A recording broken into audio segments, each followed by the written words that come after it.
আজকে আমরা শিখব ব্ল্যাক অবজেক্টকে হোয়াইট কালারে কিভাবে কনভার্ট করতে হয় এবং কিভাবে ডিফারেন্ট কালার অ্যাপ্লাই করতে হয় ব্ল্যাক অবজেক্টে। Hi there, it's me Sadikur Rahman. Welcome to another technology design tips and tricks or tutorials. And if you want to download this image, check the link in the description. তো আমাদের এই reference ইমেজের এই মডেলের ড্রেসটা হচ্ছে ব্ল্যাক। তো আমাদের প্রথম কাজ হচ্ছে এই ব্ল্যাক ড্রেসটাকে সিলেক্ট করে নেওয়া। তো আমরা যে কোনো সিলেকশন টুল ব্যবহার করে সিলেক্ট করতে পারি। আমি এটা অলরেডি সিলেক্ট করে রাখছি। তো আমি এখান থেকে লোড সিলেকশন, এই যে আমার ড্রেসটা, এই যে সিলেকশনটা চলে আসছে। এখন আমাদের কাজ হচ্ছে এখানে একটা অ্যাডজাস্টমেন্ট লেয়ার ব্যবহার করা। তার জন্য আমরা এই হোয়াইট অ্যান্ড গ্রে আইকনে যাব, এখান থেকে নিব কার্ভস। তো কার্ভসটা নেওয়ার পর আমরা এই যে কার্ভসের যে আইকনটা আছে এটাকে ক্লিক করব। এটা মাস্ককে সিলেক্ট করে রাখছে। তো এখানে আমরা প্রপার্টিস প্যানেলে আসলে দেখতে পাবো দুইটা ইন্ডিকেটর। তো এখানে একটা হচ্ছে গ্রে আর একটা হচ্ছে হোয়াইট। আমরা হোয়াইটটাকে ধরে আস্তে আস্তে বাম সাইডে নিয়ে আসবি গ্রেডটার দিকে। তা আমাদের যতখানি হোয়াইট প্রয়োজন ঠিক ততখানি রাখবো। তা আমরা এতখানি রাখলে আমার হয়ে যাচ্ছে ইমেজের সাথে ম্যাচ খাচ্ছে। যদি আমরা বেশি নিই এটা পুরো একটা সলিড কালার দেখা যাবে।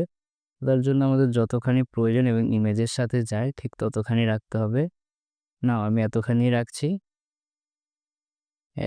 ওকে, এ হয়ে গেলো আমাদের ব্ল্যাক ড্রেসটা কিন্তু টোটালি হোয়াইট। এই যে আমাদের বিফোর, এই হলো আমাদের আফটার।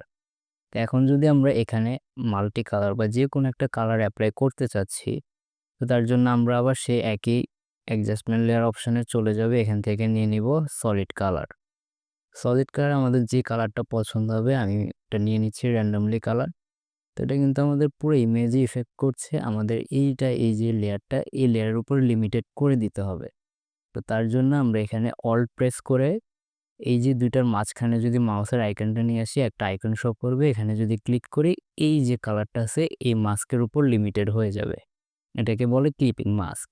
তো আমাদের এখন কাজ হচ্ছে এই যে সলিড কালারটা, এটার ব্লেন্ডিং মোড পরিবর্তন করে আমরা মাল্টিপ্লাই করে দিলে আমাদের ডিফারেন্ট কালার অ্যাপ্লাই হয়ে গেল।